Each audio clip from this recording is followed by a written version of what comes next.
महाभारत की कथा में युधिष्ठिर और कुत्ते की कहानी एक ऐसी घटना है जो धर्म, करुणा और सच्चाई का सर्वोच्च उदाहरण मानी जाती है। ये कथा केवल एक यात्रा ही नहीं, बल्कि मनुष्य के चरित्र की अंतिम परीक्षा की कहानी है। महाभारत युद्ध समाप्त हो चुका था, कौरवों का अंत हो गया था और पांडवों ने धर्म पूर्वक राज्य किया। वर्षों तक राज करने के बाद युधिष्ठिर के मन में वैराग्य उत्पन्न हुआ। उन्हें लगा कि अब जीवन का अंतिम लक्ष्य मोक्ष प्राप्त करना शेष है। तब उन्होंने अपने भाइयों भीम, अर्जुन, नकुल, सहदेव और पत्नी द्रौपदी के साथ राजपाट छोड़कर महाप्रस्थान करने का निर्णय लिया। ये यात्रा हिमालय की ओर स्वर्ग के मार्ग पर थी। जब पांडव अपनी यात्रा पर निकले, तभी एक कुत्ता चुपचाप उनके पीछे चलने लगा। वह न तो कुछ मांगता था, न ही कोई आवाज करता था, बस निष्ठा से युधिष्ठिर के पीछे पीछे चलता रहा।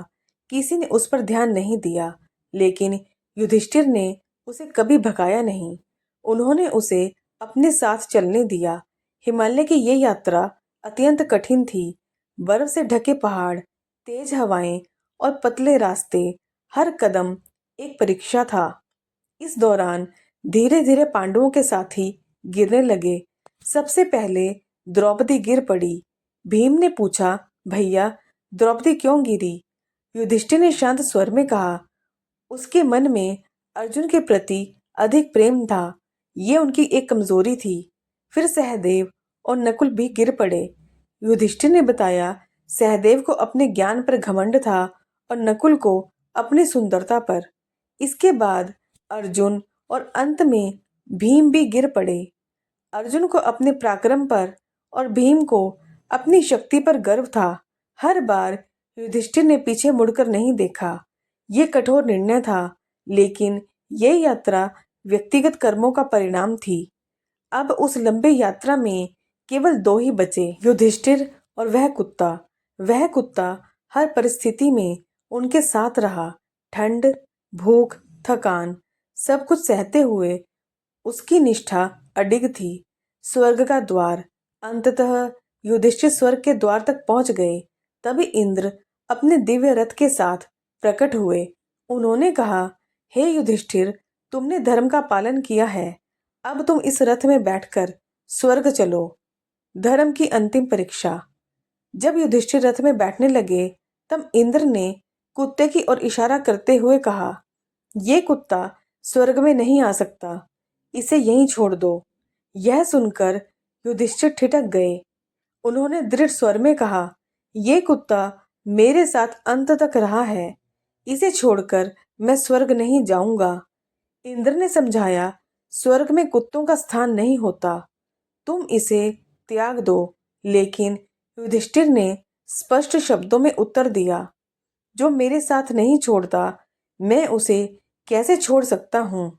अपने साथी के प्रति विश्वासघात करना अधर्म है।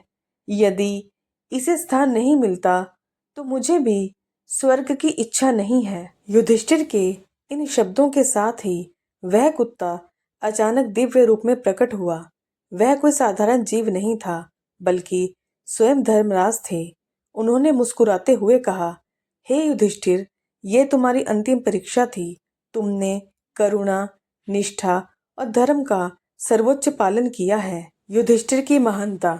इस घटना ने यह सिद्ध कर दिया कि युधिष्ठिर केवल नाम के ही नहीं, बल्कि कर्मों से भी धर्मराज थे। उन्होंने स्वर्ग जैसे महान सुख को भी त्यागने की तैयारी दिखाई, लेकिन अपने सिद्धांतों से समझौता नहीं किया।